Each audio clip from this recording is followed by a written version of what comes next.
আল্লাহ নেয়ামতের বর্ণনা করেন, শুকরিয়া করেন, কারণ আল্লাহ তাআলা আমাদের অনেককে ইয়তীম বানায় নাই, আমাদেরকে ফরিয়াদি বানায় নাই। আমরা অনেকেই আছি, আমরা এখনো ইয়তীম না, আমার আব্বা আম্মা এখনো বেঁচে আছেন, আমাদের অনেকের আব্বা আম্মা বেঁচে আছেন। ইয়তীম মূলত ছোট অবস্থায় যদি বাবা মারা যায় তাকে আরবিতে ইয়তীম বলে। তো আমরা অনেকেই তো ইয়তীম না, আমরা অনেকেই তো অন্যের কাছে হাত পাতা লাগে না, তো আমরা ভালো আছি না? আমাদের দেখবেন যে প্রায় হিসাবটা হচ্ছে আমার কি নাই, আমাদের হিসাবটা কি কি নাই, কি যে আছে এটার হিসাব করে কুলানোও যাবে না। ঠিক যেই মুহূর্তে এখানে বসে আমরা এই চমৎকার ইফতারি নিয়ে বসে আছি, ঠিক একই মুহূর্তে দেখবেন হসপিটালের আইসিইউতে শুয়ে শুয়ে কাতরাচ্ছে অনেকে। ঠিক এই মুহূর্তে কিডনি ডায়ালিসিস চলতেছে, দেখছেন? কিডনি পেশেন্ট এদিকে ছিদ্র করে ব্লাড সব বের হয়ে রিফাইনিং হয়ে আরেক দিক দিয়ে ঢুকে, ওর চিৎকার শুনলে।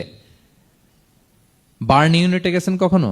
আগুনে পোড়া রোগী, আপনার তো অনেক কিছু নাই, আমার এটা নাই ওইটা নাই, আল্লাহ এটা দিল না, এটা নিয়ে আসেন। আপনি বার্ন ইউনিটে একদিন যায়েন, তাহলে বুঝবেন যে আল্লাহ আপনারে কত শান্তিতে রেখেছে।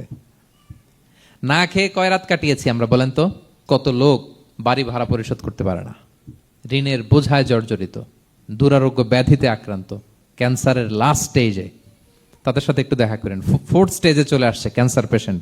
তার চেহারা, তার খাবার, তার চলাফেরা, কিভাবে তার প্রতিটা সেকেন্ড কাটে, একটু দেখে আসবেন, তাইলে বুঝবেন যে কত আল্লাহর দেয়া নেয়ামতের সাগরে হাবুডুবু খাই আমরা।